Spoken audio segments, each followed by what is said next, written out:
Alhamdulillah wassalatu wassalam ala Rasulillah wa ala alihi wa man walah.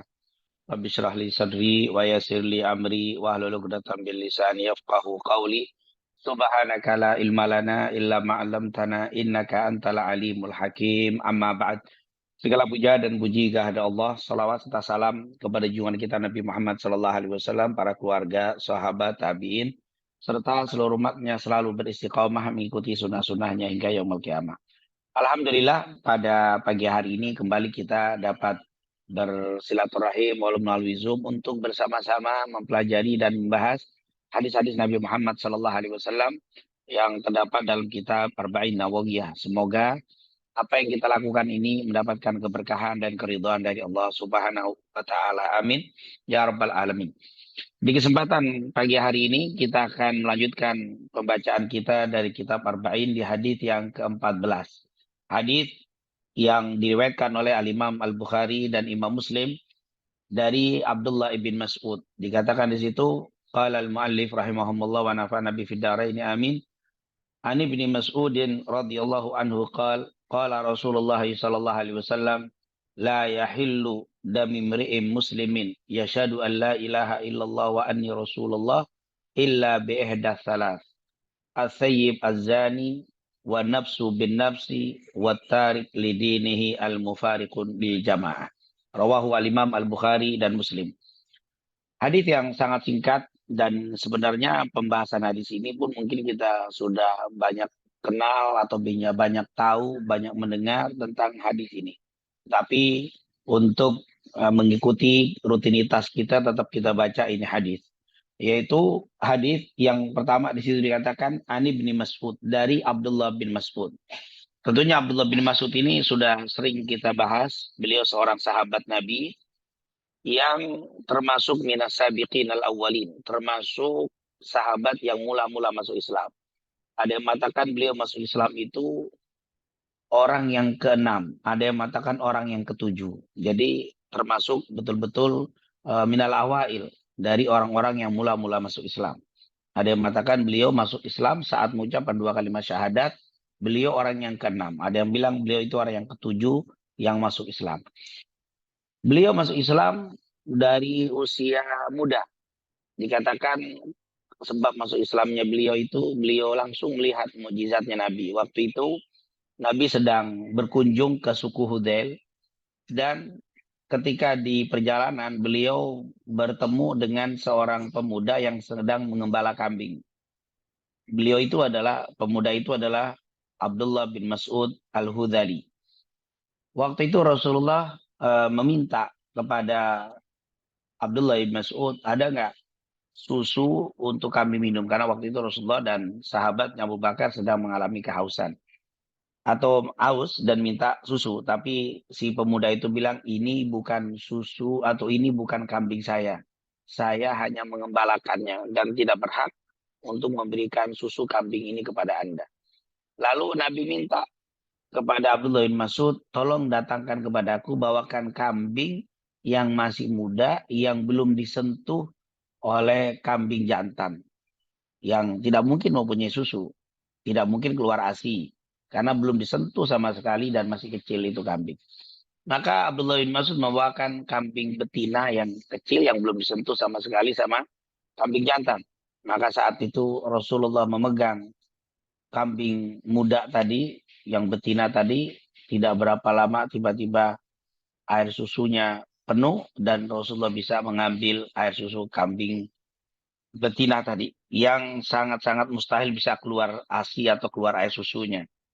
Saat itu Abdullah bin Mas'ud langsung kaget dan mengucapkan, sungguh engkau wahai Muhammad bukan manusia biasa. Karena kalau manusia biasa tidak bisa dan tidak mungkin bisa melakukan ini. Dan langsung dia mengucapkan asyhadu an la ilaha illallah wa annaka rasulullah setelah dikenalkan bahwa beliau itu seorang nabi. Maka langsung Abdullah bin Mas'ud masuk Islam. Jadi Abdullah bin Mas'ud ini masuk Islam masih usia muda sekali dan beliau ketika mengucapkan 2 kalimat syahadat itu menjadi orang yang ketujuh atau menjadi orang yang keenam yang memeluk agama Islam. Dan Abdullah bin Mas'ud sejak itu beliau adalah seorang pemuda yang miskin, dalam kehidupan dunianya, dan fisiknya itu disebutkan kurus, kecil orangnya. Dan beliau sejak saat itu mengabdi berkhidmat kepada Nabi Muhammad SAW. Dan beliau meninggal pada tahun 32 Hijriah, sempat meriwayatkan hadis sebanyak 848 hadis. Jadi beliau meninggal dunia pada tahun 32 Hijriah, sempat meriwayatkan hadis sebanyak 848 hadis. Salah satu hadisnya yang kita baca di pagi hari ini yang berada di kitab Bukhari dan Muslim.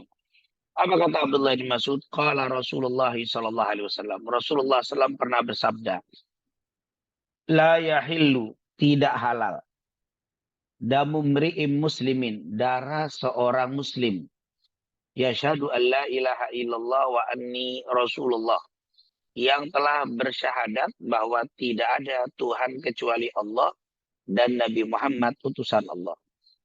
Jadi kata Nabi, tidak halal darah seorang muslim yang telah mengucapkan 2 kalimat syahadat. Illa bi'ihda salasin, kecuali bila melakukan salah satu di antara 3 ini. Atau ketiga-tiganya dilakukan. Yang pertama, as-sayyib az-zani, orang yang sudah menikah dan melakukan perbuatan zina. Yang kedua, an-nafsu bin nafsi, orang yang menghilangkan nyawa orang lain atau membunuh orang lain. Yang ketiga, watarik lidinihi, dan orang yang meninggalkan agamanya atau murtad. Al-mufariku lil jamaah, yang memecah belah persatuan umat Islam. Hadits rawahu al-Imam al-Bukhari wa Muslim. Tentunya hadis ini begitu panjang dijelaskan oleh para ulama tentang makna kandungan hadis ini. Kita menyingkat dari apa yang telah dijelaskan oleh para ulama. Yang pertama, di situ diawali dengan kalimat la yahillu. Kalau kalimat la yahillu berarti itu hukumnya haram. Jadi kata Rasulullah, la yahillu, artinya tidak halal, berarti hukumnya haram. Haram bagi seorang untuk menumpahkan darah seorang muslim. La yahillu damu imri'in muslimin. Haram bagi seseorang menumpahkan darah seorang muslim.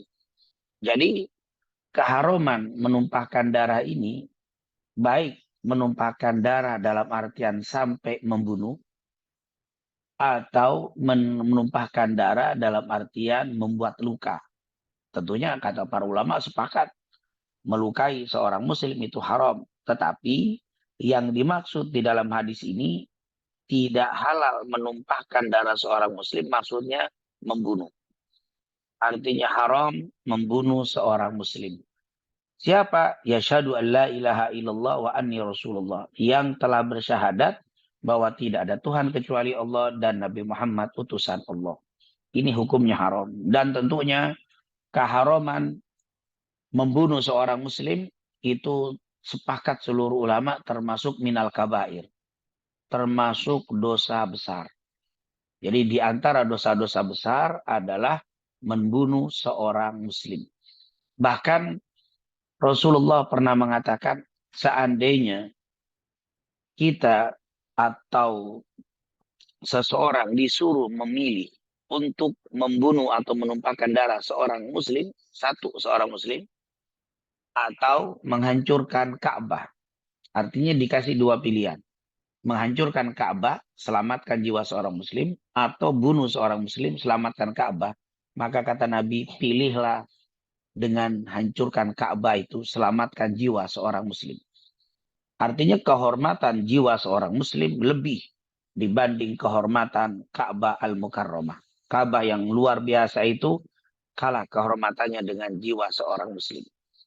Oleh karena itu, Allah Subhanahu wa taala begitu banyak menyebutkan larangan, ancaman bagi mereka yang membunuh seorang muslim. Begitu juga di dalam hadis Nabi Muhammad SAW. Bahkan Rasulullah menyebutkan dengan kalimat, ijtanibu as-sab'a al-mubiqat.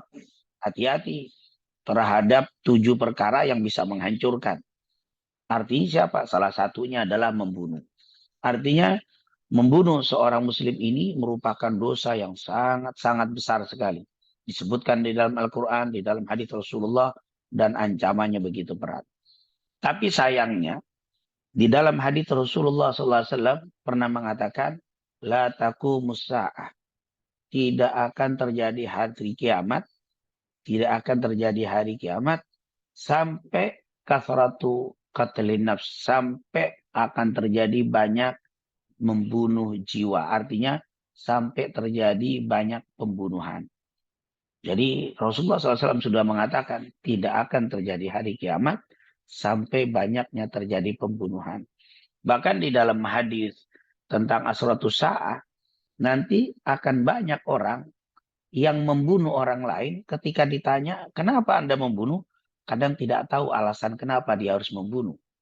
Begitu juga yang dibunuh, sampai dia tidak tahu apa alasan kenapa dia dibunuh. Subhanallah, ini menunjukkan begitu banyak pembunuhan di akhir zaman. Dan ketahuilah, membunuh itu adalah dosa yang luar biasa, sangat besar, ancamannya sangat berat, bahkan terlebih lagi apabila dilakukan itu terhadap seorang muslim. Oleh karena itu, Rasulullah mengatakan, la yahillu damu mri'im muslimin yashhadu an la ilaha illallah wa anni rasulullah. Tidak halal bagi seorang, tidak halal darah seorang muslim yang sudah mengucapkan la ilaha illallah dan Muhammad Rasulullah. Illa, kecuali. Nah, di sini ada istithna. Istithna itu artinya pengecualian. Jadi perbuatan menumpahkan darah itu adalah dosa besar dan hukumnya haram. Bagi orang yang membunuh seorang muslim itu dosa sangat besar dan hukumnya haram, kecuali dengan tiga perkara ini. Artinya ketika seseorang menumpahkan darah seorang muslim karena melakukan salah satu di antara tiga ini, atau tiga perkara yang dilakukan, atau salah satu di antara tiga ini, maka itu tidak termasuk yang haram. Jadi diharamkan, termasuk dosa besar, membunuh seorang muslim atau menghilangkan nyawa seorang muslim, kecuali bila seorang muslim itu melakukan salah satu di antara tiga ini. Apa saja? Yang pertama disebutkan dalam hadits Bukhari Muslim ini dari Abdullah bin Mas'ud, as-sayyibu az-zani, seorang yang sudah menikah dan dia melakukan perzinahan. Jadi ketika seorang wanita atau seorang laki-laki sudah menikah, lalu mereka berselingkuh dengan berzina, maka ketika tertangkap, ketika diajukan di pengadilan, lalu pengadilan menetapkan bahwa betul-betul perempuan ini atau laki ini melakukan perzinahan dan didatangkan saksi yang sudah dipenuhi 4 saksi dan seterusnya. Artinya hakim sudah menetapkan betul orang ini sudah melakukan perbuatan zina padahal dia sudah menikah. Maka dalam hukum Islam ditetapkan bagi penzina ini hukuman rajam. Hukuman rajam ini adalah hukuman mati dengan cara dilempari batu. Ketika ada seseorang yang sudah ditetapkan dihukum rajam, diletakkan di lapangan misalkan atau di halayak ramai, di depan halayak ramai, lalu yang hadir itu melempari batu kepada si penzina sampai penzina itu mati. Nah, ketika kita ikut mengambil batu, lalu kita lemparkan ke penzina tadi dan tumpah darahnya karena kena batu yang kita lempar bahkan sampai mati, maka kita tidak terkena dosa. Kenapa? Karena kita melempar batu kepada orang yang sudah dihukumi dengan hukuman rajam. Baru membunuh dalam bab seperti itu tidak terkena dosa. Kenapa? Karena saya membunuh perempuan itu atau laki itu karena dia telah melakukan perbuatan zina dan telah melakukan pernikahan dan sudah ditetapkan oleh hakim harus dibunuh, harus dirajam. Maka saya ikut merajam, menumpahkan darahnya, tidak terkena hukum haram. Ini adalah yang diperbolehkan untuk menumpahkan darah bagi seorang muslim ketika dia melakukan pelanggaran dengan melakukan perbuatan zina. Dan tentunya hukum zina ini sudah dijelaskan di dalam kitab-kitab fikih. Tentunya bagi yang belum menikah lalu melakukan perzinahan, maka dihukumnya dengan cambuk 100 kali dan diasingkan selama 1 tahun. Tapi bagi as-sayyib, sayyib ini yang sudah menikah, Baik saat ini kondisi dia zina itu sedang dalam ikatan pernikahan dengan suami atau istrinya, atau dia sudah cerai. Setelah pernikahan, lalu dia cerai, kemudian di dalam masa setelah cerainya itu dia melakukan zina, maka dia kena hukum rajam. Nah inilah eh, pertama atau satu hal yang diperbolehkan untuk menumpahkan darah seorang muslim. Yang kedua, disebutkan di situ wan nafsu bin nafsi, dan jiwa dengan jiwa. Maksudnya orang yang membunuh. Ketika ada seseorang muslim, dia membunuh saudaranya, lalu diajukan ke pengadilan, ditetapkan oleh pengadilan dengan bukti-bukti yang jelas, akhirnya pengadilan menetapkan bahwa si muslim ini harus dibunuh. Kenapa? Karena telah membunuh orang lain. Sebagaimana dikatakan di dalam Al-Quran, ya ayyuhalladzina amanu kutiba alaikumul qisas fil qatla. Wahai orang-orang beriman, telah ditetapkan kepada kalian hukum kisos di dalam pembunuhan. Maka ketika si muslim yang membunuh ini sudah ditetapkan dihukum mati, lalu yang memotong atau yang membunuh si Al-Guju tadi ya, si Al-Guju si penegak hukum tadi, membunuh si muslim yang membunuh orang ini, maka dia waktu menumpahkan darah seorang muslim tadi karena sudah ditetapkan hukum dan dia bunuh si muslim tadi, maka dia tidak terkena dosa. Artinya yang membunuh si Al-Guju tadi tidak dosa walaupun dia sudah menumpahkan darah seorang muslim. Kenapa? Karena ini salah satu yang dihalalkan untuk menumpahkan darah. Kapan? Penegakan hukum kisos. Jadi yang menegakkan hukum kisos tidak terkena dosa. Kenapa? Karena dia mendapatkan perintah dari Allah untuk menegakkan, menetapkan hukuman kisos. Itulah yang kedua yang tidak berdosa ketika menumpahkan darah seorang muslim. Jadi menumpahkan darah seorang muslim yang telah membunuh dan ditetapkan oleh hakim untuk dibunuh. Maka ketika si Ki Agujo membunuh si muslim tadi dan tumpah darahnya, saat itu tidak terkena hukum haram. Ini dihalalkan. Selain zina yang sudah berkeluarga, pembunuh, dan yang terakhir watariku lidini, dan orang yang meninggalkan agamanya alias murtad, al mufariku lil jamaah, yang memecah belah persatuan, yang memecah belah persaudaraan. Maksudnya siapa? Orang yang murtad, lalu setelah dia murtad, dia memecah belah umat Islam. Dia jelek-jelekan Islam, dia fitnah Islam, dia katakan saya tidak menemukan kebaikan dalam Islam, saya mendapati banyak kerusakan dalam Islam dan seterusnya.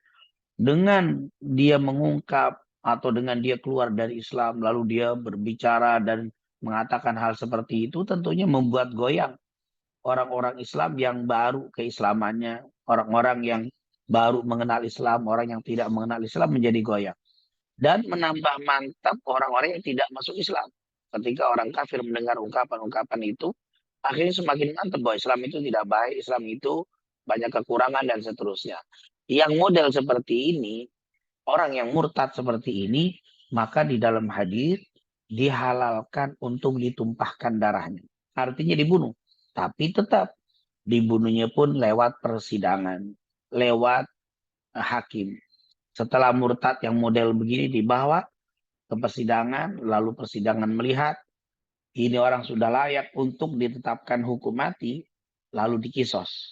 Saat dikisos, ditumpahkan darahnya, maka halal bagi yang menumpahkan darah orang tersebut. Kenapa? Karena orang tersebut melakukan atau keluar dari agama Islam. Nah, itu merupakan hukum-hukum yang dikatakan di dalam syariat Rasul Shallallahu Alaihi Wasallam.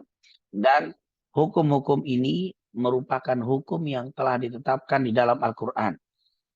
Jadi di dalam Islam hukum itu ada dua.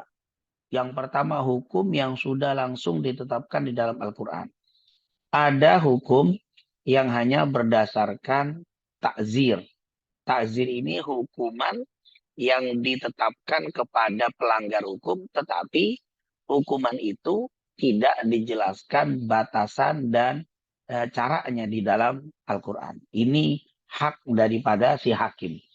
Jadi hakim berhak memberikan hukuman, tidak membunuh, tidak dirajam, tidak dikisos, boleh. Tetapi pelanggarannya tidak sesuai dengan apa yang disebutkan di dalam hadis. Tetapi ketika orang itu berzina dan sudah menikah, maka bagi hakim tidak ada hukuman lain yang harus diberikan kepada penzina ini kecuali rajam. Ketika ada orang yang membunuh orang lain dan sudah jelas bukti dan data betul bahwa dia sudah membunuh, maka hakim tidak berhak untuk memberikan hukuman lain kecuali kisos. Begitu juga ketika ada seorang yang murtad, memecah belah persatuan umat Islam, menimbulkan kegaduhan dalam Islam, maka hakim tidak ada pilihan lain kecuali di kisos. Tetapi hakim berhak memberikan hukuman lain bila pelanggaran itu di bawah ini. Misalkan ada orang yang melakukan perbuatan tidak senonoh dengan seorang muslim atau muslimah, tetapi tidak sampai kena hubungan, tapi tidak sampai berhubungan zina. Atau ada orang yang melakukan pelanggaran mendolimi orang, misalkan dia memukul seseorang muslim sampai keluar darah tapi tidak sampai mati, artinya hanya menimbulkan luka, maka di situ hakim boleh memberikan hukum dari takzir dengan cara, oh ini orang karena sudah melukai, misalkan dilukai juga, atau orang ini mungkin ditahan atau mungkin kena denda, itu boleh diberikan hukum dengan pendapat si hakim selama tidak sampai pelanggaran yang sudah seperti ditetapkan dalam Al-Quran. Atau mungkin orang ini murtad, dia masuk Islam terus murtad, tapi hakim melihat orang ini masuk Islamnya itu karena miskin, lalu diiming-iming oleh orang lain, dan dia masuk Islam, masuk agama lain, murtad dari Islam. Tapi setelah dia murtad dari Islam, dia tidak berkomentar apapun, dia hanya diem karena memang masalah ekonomi, sehingga dia tidak ada urusan untuk memecah belah umat. Lalu setelah itu dia misalkan kena dalam hukum Islam. Bagaimana, apakah dihukum? Karena dia murtad tapi tidak mufarikun lil jamaah. Karena dia diem bawa sendiri agamanya. Nah ini tentunya akan ada hukum tersendiri. Atau tiba-tiba dia sebelum dihukum mati, dia sudah ternyata dimasuk Islam lagi. Nah ini hukum-hukum yang seperti ini, artinya ketika dia melanggar aturan yang tidak sesuai dengan apa yang ditetapkan dengan Quran dan hadis, maka dipersilakan bagi hakim untuk memberikan hukum secara takzir sebagai pendapat dia. Tetapi kalau sudah sesuai dengan Quran dan hadis, pelanggarannya maka harus menggunakan hukum Quran dan hadis. Nah inilah tentunya yang sudah ditetapkan dalam Islam. Kemudian hukum ini boleh menumpahkan dari darah, artinya dirajam, dibunuh. Oh, bagi mereka yang berzina, bagi mereka yang membunuh dan murtad, tentunya salah satu tujuannya untuk menimbulkan efek jerah kepada orang yang melanggar hukum, baik penzina, pembunuh, dan juga murtad. Agar mereka tahu bahwa di dalam beragama Islam ada aturannya, dan supaya orang itu tidak mudah melanggar aturan Islam. Karena di dalam Al-Quran Allah katakan, ya ayyuhalladzina amanu kutiba alaikumul qisas fil qatla wal hurru bil hurri wal untha bil untha, terus sampai kalimat wa fil qisasi hayatun ya ulil albab. Sesungguhnya di dalam kisos itu ada kehidupan. Padahal orang yang dikisos itu mati. Tetapi kok di ayat itu dikatakan sungguh di dalam kisos itu ada kehidupan. Maksudnya ketika hukum-hukum ini ditegakkan, kamu akan mengalami hidup dengan tenang. Kamu akan hidup lebih, merasa lebih terjamin. Karena orang untuk melanggar aturan Allah, baik zina, membunuh, atau murtad, itu akan berpikir dua kali. Karena hukumannya sangat berat, yaitu dengan dibunuh. Karena aturan yang sangat berat, akhirnya orang muslim takut melanggar, dan ini menyebabkan orang lain menjadi tenang hidupnya. Maka disebut walakum fil qisasi hayatun ya ulil albab. Sesungguhnya di dalam kisos itu ada kehidupan bagi kalian wahai orang-orang yang berpikir dengan baik. Nah ini tentunya hukum-hukum ini bukan menunjukkan Allah tidak suka, Allah benci, bukan. Tetapi untuk memberikan kenyamanan kepada orang lain. Supaya mereka tidak mudah melanggar aturan Allah Subhanahu wa taala. Kemudian juga di dalam hadis ini tentunya banyak kita ambil pelajaran bahwa penegakan hukum di dalam Islam itu ada. Dan ini untuk menegakkan atau untuk menjelaskan bahwa agama berjalan dengan baik apabila ketetapan yang ditetapkan Quran dan hadis dijalankan dengan baik. Yaitu ketika hukum ini dijalankan, maka agama ini akan berjalan dengan baik. Tapi kalau tidak, maka agama ini pun akan mengalami masalah, baik ketidaknyamanan dan seterusnya, karena tidak ditegakkan hukum. Kemudian di dalam hadis ini juga banyak mungkin kita ambil pelajaran-pelajaran yang luar biasa, bahwa di dalam Islam itu ada kedisiplinan, ada ketegasan, tetapi ingat, semua hukum tiga ini dan hukum lain tidak bisa diambil sendiri. Artinya harus melewati peradilan, harus melewati hakim. Jadi tidak bisa bahasa kita melakukan hukum sendiri, yaitu dengan tiba-tiba melihat orang zina langsung kita rajam, itu tidak boleh. Ketika melihat orang membunuh langsung kita bunuh, tidak bisa. Begitu kita melihat orang murtad langsung kita bunuh, tidak bisa. Harus melewati peradilan, hakim, dan seterusnya. Setelah ditetapkan oleh hakim, baru kita bisa melaksanakan hukuman tersebut. Nah, ini tentunya tidak boleh main hakim sendiri di dalam Islam. Merupakan hukuman yang sudah dijelaskan oleh Rasul Sallallahu Alaihi Wasallam. Apakah pernah di zaman Rasul terjadi? Pernah. Di antaranya As-Sayyib Az-Zani. Itu As-Sayyib Az-Zani pernah terjadi di masa Rasul. Yaitu ada seseorang yang di masa Nabi melakukan perzinahan padahal dia sudah menikah dan akhirnya dihukum rajam. Waktu itu ada yang bilang Ma'iz. Ma'iz ini adalah salah seorang sahabat yang melakukan perzinahan dan akhirnya ditetapkan oleh Rasulullah SAW untuk dihukum mati. Waktu itu yang mengadu dia sendiri. Artinya si Ma'iz ini datang ke Rasulullah SAW dan dia minta ditegakkan hukum. Dan akhirnya ditegakkan hukum rajam. Pernah juga seorang wanita yang datang ke Rasulullah SAW dan dia dalam keadaan hamil. Dia mengatakan sebelum dalam keadaan hamil, tapi dia sudah melakukan perbuatan zina, datang ke Rasul, ya Rasulullah, qad zana itu. Ya Rasulullah, hancurlah aku. Ya Rasulullah, celakalah aku. Sungguh aku telah melakukan perbuatan zina. Tegakkan untukku hukum rajam ya Rasul. Maka Rasulullah mengatakan, la'allaka tashrabul khamr. Jangan-jangan kamu ini sedang minum bir, mabuk kamu ini ngaku seperti ini. Tidak ya Rasulullah. Aku tidak dalam mabuk. Aku betul-betul sadar bahwa aku telah melakukan perbuatan zina. Dan akhirnya Nabi mengatakan, baik, kalau begitu lihat dulu. Kamu ini hamil atau tidak dalam keadaan hamil. Karena nanti kalau hamil, maka anakmu nanti calon bayi pun akan mati. Dan ternyata Rasulullah didatangi sudah dalam keadaan hamil. Ya Rasulullah, aku dalam keadaan hamil. Maka kata Nabi, kalau begitu tunggu sampai kelahiran si bayi. Setelah lahir, si perempuan itu datang lagi sambil menggendong anaknya. Ya Rasulullah, ini anakku. Berarti aku sudah bisa ditegakkan hukum dengan rajam karena anakku sudah lahir. Maka Nabi bilang, kalau engkau dihukum rajam lalu engkau mati, siapa yang menyusui anak ini? Maka susui dulu. Sampai dia bisa makan dan bisa minum selain ASI. Maka disusui sampai 2 tahun setelah anak itu bisa makan. Nah, artinya setelah susuan ASI selesai dan anak itu bawa lagi itu ibu dengan membawa anak, dengan membawa makanan. Ya Rasulullah, anak ini sudah bisa makan selain ASI. Maka seandainya aku dirajam dan aku mati, anak ini pun tetap aman. Akhirnya Rasulullah ambil anaknya, diberikan kepada sahabat, dan perempuan itu pun akhirnya dihukum rajam. Berarti di masa Rasul, rajam itu pernah ada, dan tentunya kasusnya beda. Mereka yang datang untuk dirajam itu bukan ditangkap basah, tetapi mereka justru menyerahkan diri dan mengaku dan minta untuk ditegakkan hukum rajam. Bahkan di luar Islam, Yahudi misalkan, juga pernah terjadi.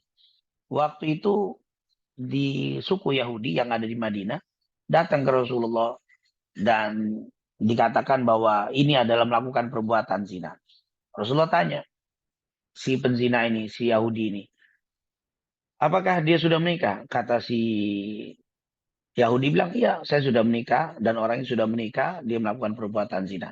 Maka kata Rasulullah, tegakkan hukum sesuai kitab Taurat yang kalian miliki.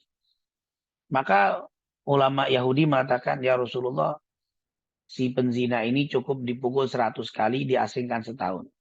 Maka Nabi berkata lagi, coba kamu perhatikan kitab Tauratmu yang betul. Hukumannya bagaimana bagi orang yang sudah menikah dan melakukan perbuatan zina. Sekali lagi si Yahudi bilang, cukup dipukul 100 kali dan diasingkan setahun. Maka Nabi bilang, panggil ulama yang paling tinggi sini. Akhirnya dibawa ulama yang paling disepuhkan, yang paling alim. Dikatakan oleh Nabi, coba engkau ucapkan yang betul, bersumpah dengan nama Tuhannya Nabi Musa. Bagaimana hukum bagi orang yang sudah nikah dan berzina.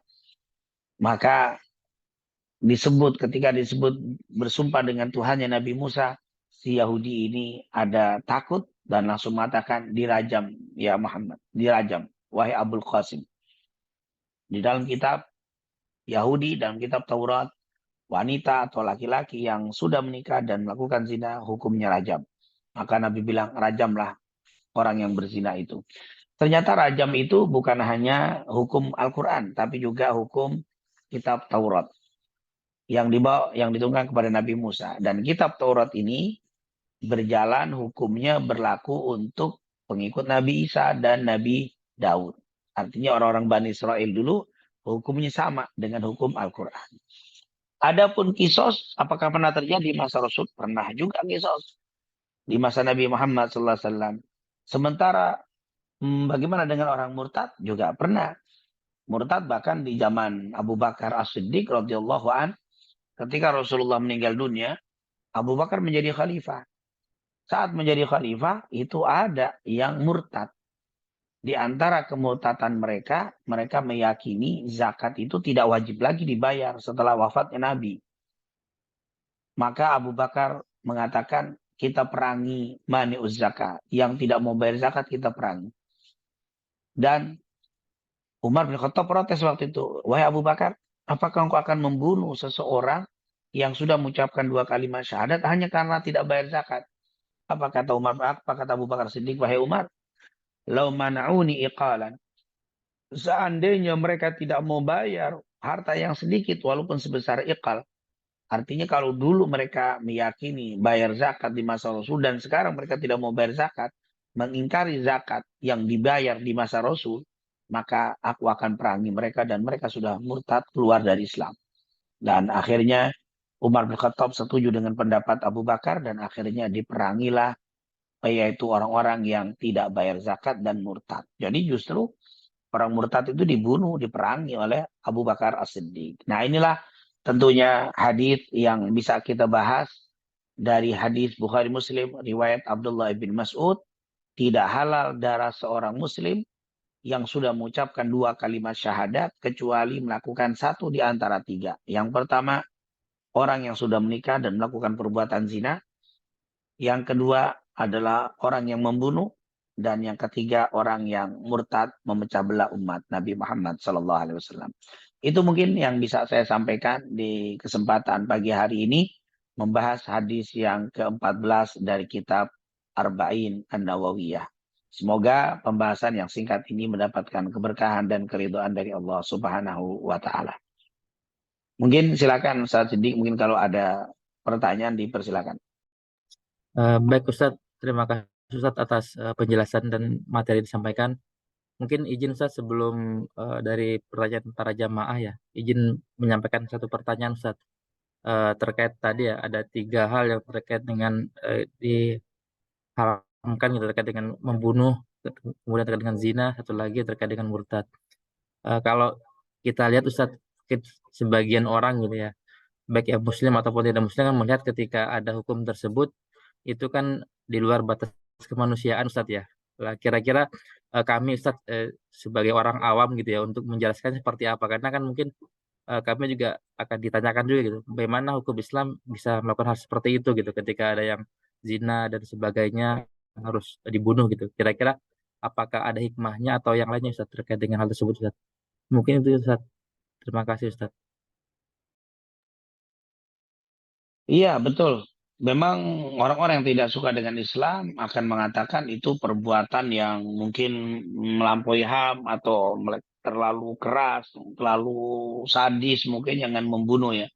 Tapi tentunya pertama yang kita bisa jawab bahwa itu hukum terlihat sadis, tapi sebenarnya itu akan menimbulkan manfaat yang lebih daripada sadis itu sendiri. Mungkin sadis itu ketika tidak terjadi pada dirinya. Mungkin sadis itu akan dikatakan ketika tidak terjadi pada saudaranya. Karena kita melihat orang lain. Tapi ketika, maaf, keluarga kita dibunuh. Wah, itu ketika si pembunuh itu dikisos, itu bukan sadis. Bahkan kalau perlu kita lebih lagi daripada itu membalasnya. Itu kan karena orang bisa mengatakan sadis karena tidak terjadi pada dirinya. Tapi seandainya misalkan ibunya dibunuh sama tetangganya atau sama orang, bagaimana hukumnya? Pasti kalau dia yang mengalami ibunya dibunuh, pasti akan dibunuh juga orang itu. Nah, jadi kata-kata sadis itu karena tidak mengalami. Tapi ketika mengalami, maka itu bahkan kalau perlu bukan hanya dibunuh, dibakar, kalau perlu disiksa lebih dulu dan seterusnya. Karena terjadi pada dirinya. Gitu. Begitu juga zina. Seandainya putrinya dia dizinahi orang, oh dia akan marahnya, bahkan kalau perlu dibunuh yang menzinai anaknya atau menzinai istrinya tadi. Begitulah. Orang itu kadang-kadang mengatakan sadis karena tidak terjadi pada dirinya. Makanya kalau kita melihat di YouTube misalkan atau di media sosial, ada orang yang dipukuli sampai babak belur, wah kita kayaknya nggak tega dan seterusnya. Padahal kalau kita tahu kenapa dipukuli, oh ternyata dia ini mengambil mobil. Lalu kalau mobil itu mobil kita dan itu hilang, tidak kembali, itu akan lebih dari itu. Nah, itu kadang-kadang sadis itu karena belum terjadi pada dirinya. Nah, Islam ini mengenai hukum itu dikenakan kepada orang yang melakukan itu. Misalkan keluarga seseorang dibunuh, bapaknya seseorang dibunuh oleh si A. Maka yang menentukan si A itu dibunuh, dikisos, itu bukan hakim, tapi si A. Si A ini akan ditanya oleh hakim. Si ya, keluarga yang dibunuh oleh si A ini akan ditanya, wahai keluarga yang dibunuh, anaknya ditanya, apakah engkau maafkan orang yang membunuh ayahmu? Itu akan ditanya lebih dulu. Ketika dia memaafkan, maka nanti diganti dengan diat si pembunuh selamat. Tapi ketika tidak dimaafkan dan tidak mau menerima diat, berarti si A harus dibunuh. Jadi itu akan merasakan pas hukumnya dan tidak akan terasa kejam. Karena apa? Karena yang kena pelaku ini berhubungan dengan si korban. Ketika kita katakan sadis itu karena kita belum jadi korban. Maka saat kita sudah jadi korban, itu tidak ada yang sadis. Justru itu sangat masuk akal. Ketika ada keluarga kita, waliyadzubillah, ketika si A punya ayah, ayahnya dibunuh, lalu orang itu hanya di penjara dapat makan, dapat malah ditakuti karena membunuh orang, jadi ditakuti dan seterusnya. Ini akan membuat kecewa si keluarga korban. Ini sekali lagi merasa kelihatan sadis, tidak beri kemanusiaan karena belum kena orang itu. Tapi kalau sudah mengalami kriminal itu kejadian itu pada dirinya, pasti itu bukan sadis, tapi itu cocok. Ini yang pertama. Jadi kalau dibilang, oh sadis itu tidak manusia, ya karena keluargamu belum kena kejadian itu. Kalau keluargamu yang dizinai, diperkosa, keluargamu yang dibunuh, pasti engkau akan mengatakan itu hukum yang sangat bagus, yang sangat adil. Terus yang kedua, memang di dalam Islam itu tidak dikenal dengan hukum yang disebut dengan hukum apa namanya penjara. Jadi hukum Islam itu begitu. Islam itu tidak kenal penjara. Jadi kalau orang ini membunuh, sudah kelihatan ada bukti dan seterusnya, maka dibunuh, selesai. Tidak ada di penjara. Orang ini berzina, dihukum, selesai. Jadi selesai dalam waktu potong tangan mencuri, selesai. Nggak ada penjara lagi. Kenapa? Ternyata sudah beberapa kali ada konferensi di masa sekarang. Banyak sekali konferensi, sering kita dengar, seminar dan seterusnya. Ternyata mereka mengatakan pakar-pakar hukum, pidana, maka yang pas secara zaman sekarang ternyata adalah hukum Islam. Kan baru-baru ini pernah diadakan seminar berkaitan dengan hukum penjara. Bagaimana mengamati penjara? Ternyata negara itu harus mengeluarkan dana yang sangat besar untuk mengurusi para kriminal-kriminal ini untuk memberikan tempat sebagai penjaranya. Tempat, lahan, sarana prasarana, makannya. Bahkan kalau kita hitung uang dana untuk memberikan makan, kehidupan kepada para kriminal yang ada di penjara itu, dananya lebih besar daripada dana yang digunakan untuk memberikan makan kepada orang-orang miskin di Indonesia yang di bawah uh, ekonominya sangat-sangat butuh bantuan. Seandainya dana yang diberikan untuk memberikan makan kepada kriminal itu diberikan kepada fakir miskin, itu akan menutupi. Nah, ini ternyata konsep penjara itu ternyata tidak efisien di masa sekarang dengan ekonomi itu sangat besar. Maka dalam Islam itu tidak ada bab seperti itu. Jadi kalau kita lihat secara eh, akal, secara apa nalar dengan secara penelitian yang benar, ternyata nanti betul-betul Al-Quran mengatakan walakum fil qisasi hayatun ya ulil albab. Sungguh dalam kisos itu ada kehidupan. Itu luar biasa. Sangat-sangat cocok untuk diterapkan. Nah, ini jadi yang mengatakan hanya alasan sadis atau tidak manusia itu hanya maaf ya, tidak melihat latar belakang, tidak melihat kejadian sebelum. Jadi kalau melihat adanya hukuman, jangan melihat hukuman saja. Kadang-kadang kita melihat orang dipotong kepalanya. Wah, itu kejem. Tapi coba dilihat, apa sih yang terjadi di belakang, kenapa dipotong? Oh, ternyata yang dipotong ini dulu pernah memotong orang, pernah menusuk orang, pernah menyikek orang sampai mati. Maka saat itu, saat dipotong, kita tidak menyatakan sadis. Tapi kalau kita hanya melihat hukuman saja tanpa melihat latar belakang, itu akan kita katakan sadis, tidak berperi kemanusiaan. Tapi kalau kita melihat kejahatannya, itu akan mengatakan tersenyum. Mungkin ada yang mengatakan syukur, cocok, biar kapok. Itu karena kalau kita sudah tahu kenapa dia dihukum. Nah, ini jadi yang mengatakan sadis berarti dia hanya melihat hukumannya saja, tidak melihat kenapa dihukum dan sampai apa kesalahan sampai dia ditetapkan hukum. Yang kedua, ternyata di belakang itu ada faedah yang lebih besar. Kalau bahasa badan, ketika tangan seseorang sudah kena penyakit, yang bila tidak dipotong ini tangan akan menular di tangan yang lain, di anggota tubuh yang lain, maka untuk menyelamatkan tubuh maka dipotong tangan ini. Begitulah dalam Islam. Ini tubuh umat Islam ini al-mu'min lil mu'min kal jasadil wahid. Orang muslim itu bagaikan satu tubuh. Ketika ada yang rusak tubuhnya dan bisa merusak tubuh yang lain, diselamatkan dipotong. Mungkin bahasa kita sekarang diabetes misalkan.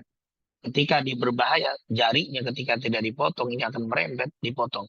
Kelihatannya tidak, kelihatannya sadis, motong tangan, tapi justru untuk menyelamatkan tubuh yang lain. Jadi ini tentunya kita lihat secara komprehensif ya, secara keseluruhan, maka hukum itu tidak dikatakan sadis. Ketika dia melihat hanya satu sisi, saat pelaksanaan dipotong saja, tentunya akan terlihat sadis. Jadi kalau kita mau berhadapan dengan mereka, coba kita buka dulu belakangnya dan depannya, maka kita akan bisa ketemu kenapa seperti ini dan ini adalah yang terbaik. Wallahu a'lam bishawab. Jadi lihatlah permasalahan itu secara komprehensif, secara keseluruhan, insya Allah itu akan bisa menolak atau menepis tuduhan kata-kata sadis tadi. Apalagi maaf ya, sekarang di luar hukum Islam juga ada hukum itu lebih sadis lagi. Dengan disetrum dan sebagainya, bahkan ada yang dibakar. Mencuri motor, ketangkep, emosi, dibakar. Ini tentunya lebih sadis. Tapi saat itu orang kadang-kadang mensyukuri, kapok, dibakar. Padahal itu lebih sadis. Dalam Islam tidak ada. Justru dalam Islam itu dengan rapi, dengan luar biasa. Kalau kita mau membicara dengan hukum secara komprehensif ya dari sebabnya dan akibatnya, maka tidak ada yang sadis hukum yang diterapkan dengan Islam. Wallahu a'lam bishawab. Oh, baik Ustadz, terima kasih Ustadz atas penjelasannya. Mungkin izin Ustadz, terakhir ya ada satu pertanyaan dari DJ Anunu mungkin ya, tapi kan ada 3 pertanyaan. Mungkin ini pertanyaan terakhir Ustadz dari jamaah. Yang pertama, pertanyaannya terkait ini Ustadz, umroh ya. Apakah pada saat tahallul umroh sebaiknya potong rambut seluruhnya atau cepak Ustadz, atau sebagian saja Ustadz? Kemudian yang kedua terkait dengan bagaimana hukumnya kita membeli tanah untuk investasi dibangun beberapa rumah, dan kemudian dijual per kafling. Namun modalnya sebagian dari pinjam di bank. Mengingat tidak ada sifat kedaruratan berhutang dalam hal ini. Bagaimana hukumnya terkait hal tersebut, Ustadz? Terus mungkin terakhir, Ustadz, pertanyaan ketiga, izin bertanya, Ustadz, menyikapi hingar-bingar dan dinamika perpolitikan dewasa ini, mohon nasihat dari Habib, kira-kira apa ya sebaiknya yang kita lakukan, Ustadz, sebagai umat muslim agar kita selamat dunia dan akhirat. Mungkin Ustadz, tiga pertanyaan dari DJ Anunu ya. Terima kasih, Ustadz. Iya, pertanyaannya luar biasa semua ini pertanyaan 3 ya. Yang pertama untuk umroh, memang Rasulullah pernah berdoa, Allahumma arham lil muhallikin, Allahumma arham lil muhallikin, Allahumma arham lil muhallikin. Para sahabat yang mendengar doa Nabi ini langsung berkata, wal muqassirin ya Rasulullah, wal muqassirin. Katanya Rasulullah pernah berdoa saat melakukan haji atau umrah, Rasulullah berdoa, ya Allah, kasih sayangilah orang yang cukur botak, kasih sayangilah orang yang cukur botak, kasih sayangi orang yang cukur botak. Lalu sahabat yang hadir itu mengatakan, dan yang cukur pendek ya Rasulullah, dan yang cukur pendek.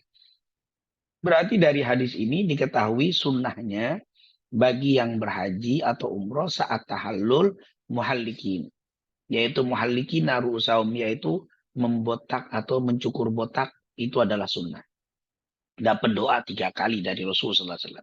Sementara yang cukur pendek dapat doa sekali dari Rasulullah SAW. Tapi tidak mengapa untuk melakukan cukur pendek. Tidak harus cukur botak, tapi sunnahnya. Lalu bagaimana kalau cukurnya cepat, misalkan dicepat, tapi dekatnya masih ada gitu cepat. Apakah itu termasuk dapat muhallik? Enggak, itu termasuk mukasir. Mukasir itu yang cukur pendek. Kalau botak itu memang merata semua. Nah, itu namanya muhallikin, yaitu cukur muhallik, itu yang beli afdal. Dan itu tentunya sunnah ya, bukannya wajib. Nah, tidak apa-apa kalau dicukur cepat saja, itu sudah dapat dan itu sudah tahallul. Wallahu alam bisa tentang tahallul itu. Kemudian, nah tentunya untuk perempuan ya tidak perlu ya, artinya cukup beberapa helai aja dipotong sudah cukup. Untuk perempuan enggak terlalu ini, hanya untuk laki yang muhallikin, muqassirin itu untuk laki-laki. Kemudian yang kedua, tentunya hal yang bagus dalam Islam yaitu membeli tanah atau memiliki tanah yang kosong lalu dibangun, dibuat perumahan, karena memang Islam itu tidak suka kita punya harta itu mengendap atau diam, mati. Kita punya tanah sekian ribu meter, sekian hektar, tapi tidak dilakukan apapun, hanya dibiarkan saja sebagai invest. Nah, ini tentunya Islam tidak kurang suka. Makanya tanah kosong seperti tadi sebagai invest simpanan, maka akan kena zakat yang besar. Kena zakatnya itu 2,5% dari tanah itu. Tapi kalau tanah itu dibangun rumah untuk dijual per kapling misalkan, nah itu menjadi apa? Bagus. Bahkan nanti zakatnya pun akan menjadi tidak sebesar tanah kosong. Apalagi dia bangun misalkan lalu disewakan, maka nanti zakatnya itu hanya bayar uang zakat dari hasil sewaan. Jadi bukan dari tanah kosong atau tanah yang besar itu. Tanah kosong 1 hektar, harga sekian 2,5% setiap tahun. Nah ini sangat besar sekali. Tapi tanah itu yang 1 hektar itu dibangun rumahan. Lalu perumahan itu disewakan. Maka zakatnya hanya 2,5% dari hasil sewaan. Terus atau kita jual, maka ketika menjual tanah tadi per rumah tentunya untuk urusan perdagangan nanti dihitung 1 tahun. Itu perdagangan 1 tahun. Nah, kemudian ini modalnya saya ngambil dari bank. Bagaimana? Nah, tentunya memang ketika kita bisa menghindari bank itu tentunya paling bagus, paling selamat. Ya. Itu sudah sepakat ya, bank. Sebenarnya bank ini boleh-boleh saja ketika dia ini yang menjadi masalah itu ketika berbunga. Bunganya ini. Karena saya pinjamnya uang misalkan 1 miliar, bayarnya 1,2 miliar. Nah ini yang disebut bunga bank ini. Ini yang jadi masalah. Jadi masalahnya itu adalah pembangunan menggunakan uang bank ini tetap kata para ulama, bank tetap hukumnya haram. Tetapi kalau ada misalkan bank yang islami, Bank yang walaupun secara prosesnya mungkin tidak 100% Islami, masih sama saja dengan bank konvensional, tapi nggak ada masalah. Yang penting kita sudah berusaha untuk mengislamikan bisnis kita, walaupun tidak bisa 100%. Karena kondisi yang sangat sulit untuk bisa 100% secara Islami, paling tidak sudah ada ikhtiar. Maka usahakan kalau memang bermain seperti itu, usahakan bermain dengan bank-bank yang Islami. Bank-bank yang syari'i ya, yang bersyariat, walaupun sekali lagi kalau dikatakan belum sempurna, iya. Tapi mereka sudah berusaha untuk menjadi bank-bank alternatif bagi kaum muslimin. Seandainya setiap properti ya seperti tadi bermain dengan bank-bank Islami, maka insya Allah bank-bank itu akan besar dan insya Allah akan lebih sempurna, lebih Islami lagi bila para pengusaha ini kembali kepada bank-bank Islam. Ini tentunya kalau bisa kita usahakan semaksimal mungkin secara itu. Tapi kalau belum bisa, harus dengan bank konvensional, nah, maka usahakan tentunya kalau memang harus seperti itu, perbanyak sodako. Hasil dari ikhtiar kita, hasil dari usaha kita, jangan lupa perbanyak sodako. Insya Allah dengan sodako-sodako kita akan mengurangi atau menutupi syubhat-syubhat yang ada di dalam usaha tadi. Nah ini tentunya kapanpun dengan apapun tentunya sedekah lebih banyak itu lebih bagus. Terlebih lagi ketika kita memang melakukan dengan bank-bank yang konvensional tadi perbanyak sedekah. Allahu a'lam. Tentunya kalau bicara tentang bisa dengan tanpa bank itu yang paling bagus. Kalau memang harus cari bank yang Islami. Kalau memang tidak bisa bank konvensional ya tentunya harus lebih banyak beristighfar dan harus lebih banyak bersedekah. Insya Allah Allah Subhanahu wa taala selalu memberikan rizki kepada kita dengan rizki yang halalan thayyibah insyaallah. Kemudian yang ketiga, saya lupa tadi yang ketiga tadi.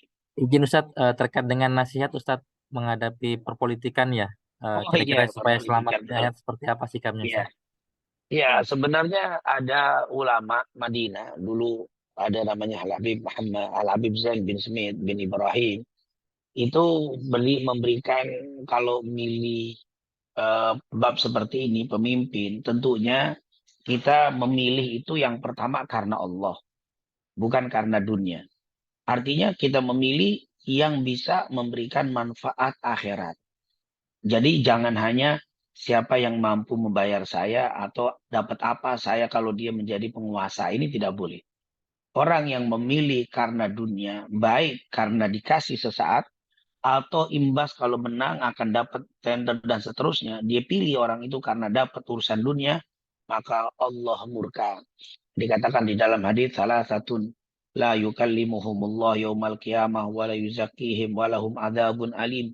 Ada tiga golongan yang tidak akan diajak bicara oleh Allah, baginya adab yang pedih, baginya kehinaan nanti di yaumil qiyamah. Siapa yang memilih pemimpin hanya karena dia diberi atau dia tidak diberi. Artinya kalau dia dikasih dia akan pilih, kalau tidak dikasih dia tidak pilih. Artinya dia hanya mengharapkan dunia, baik secara langsung memilih karena uang atau memilih karena jabatan atau mungkin memilih sesuai pemimpin hanya untuk mendapatkan urusan dunia.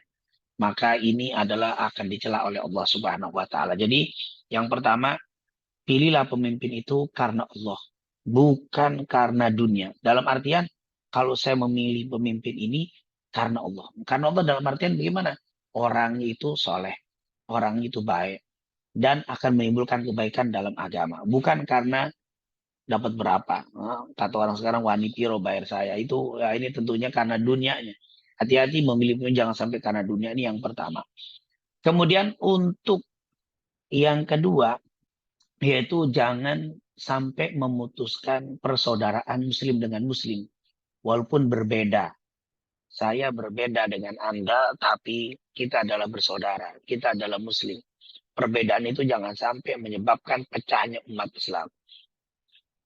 Yang ketiga, ketika kita memilih seseorang, pilihlah orang itu karena baiknya, tapi tidak perlu menyebutkan keburukan lawannya. Misalkan kita condong dengan satu calon, silakan sebutkan kebaikan dia, ungkap kebaikan dia yang kamu anggap lebih bagus dari yang lain, tapi tidak perlu mencaci maki, menjelekkan lawannya. Ini tentunya kadang-kadang kita kan sekarang ini pengen mengangkat seseorang dengan menginjak orang lain. Cukup angkat apa yang engkau pilih, yang engkau kagumi, yang engkau jadi pilihanmu, angkat. Tidak perlu menjelekkan orang lain.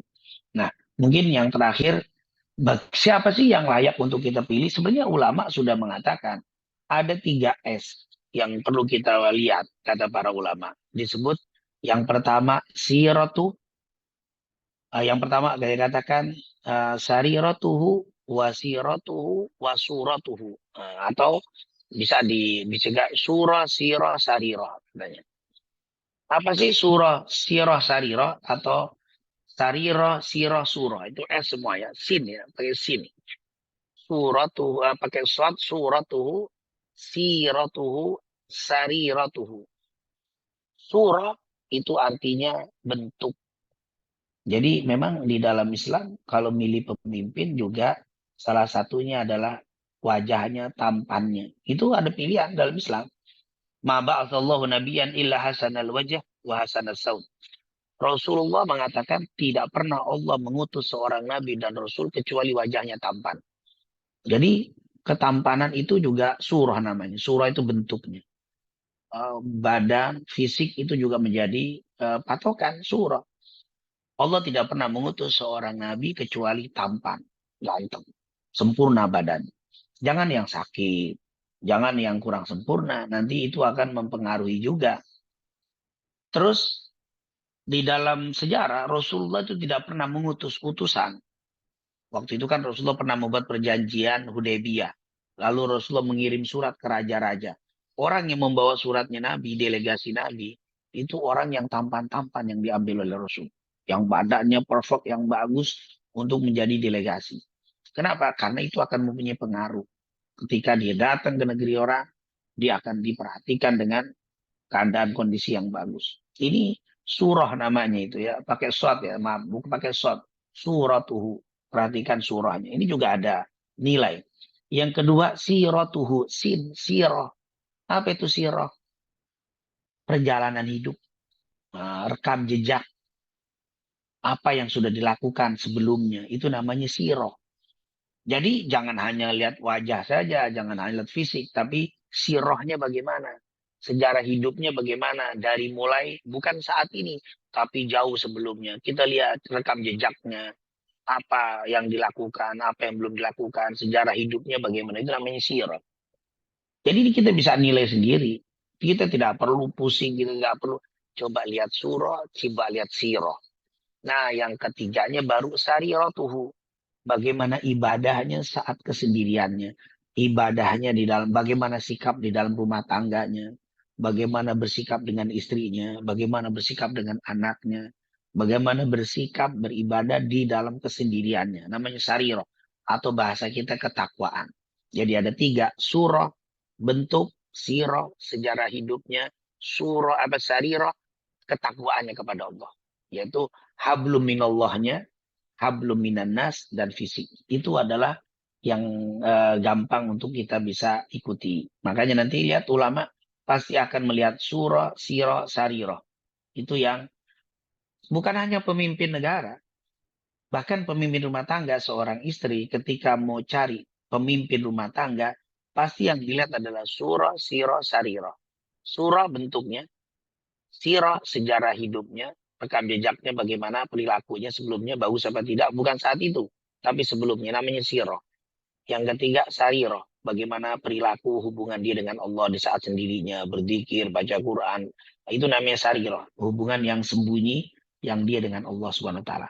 Itu kalau kita perhatikan surah, sirah, sarirah, insya Allah akan menjadi kepala rumah tangga yang bagus. RT cari juga surah, sirah, sarirah. RW terus sampai ke kepala negara, surah, sirah, sarirah. Itu harus kita perhatikan. Insya Allah itu akan menjadi patokan apa, tolak ukur ya, barometer kita untuk siapa yang harus kita pilih.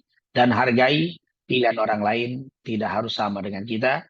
Yang penting kita muslim, tetap muslim. Innamal mu'minuna ikhwa fa aslihu baina akhawaykum wattaqullaha la'allakum turhamun. Wallahu a'lam bishawab. Baik Ustadz, terima kasih Ustadz atas penjelasan dan jawabannya. Karena sudah lewat jam 8, Ustadz mohon izin sebelum kita tutup, Mohon berkenan Ustaz untuk memimpin doa terlebih dahulu.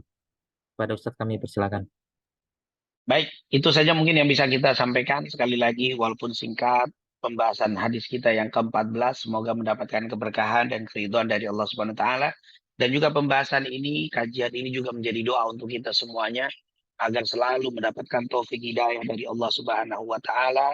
Kemudian Allah Subhanahu wa taala selalu kuatkan ukhuwah kita, persaudaraan kita, dan juga menjadi doa untuk kita semuanya. Semoga kita semua dan saudara-saudara kita muslimin muslimah, wabil khusus mereka yang di Palestina, semoga yang meninggalkan dalam keadaan syahid fisabilillah, yang terluka semoga diberikan kesembuhan oleh Allah, yang hartanya porak-poranda semoga diganti oleh Allah Subhanahu wa taala, kaum muslimin diberikan kekuatan, diberikan kemantapan, diberikan keyakinan, diberikan keberanian oleh Allah Subhanahu wa taala, dan mendapatkan bantuan dari Allah Subhanahu wa taala dari berbagai macam kehendak dan kekuasaan Allah. Dan kita berdoa kepada Allah semoga setiap orang yang kaum kabilah negara yang memusuhi kaum muslimin semoga dihancurkan oleh Allah, dilemahkan kekuatannya, diporak-porandakan persatuannya, ditimbulkan rasa takut kepada kaum muslimin dengan kehendak dari Allah Subhanahu wa taala, dihancurkan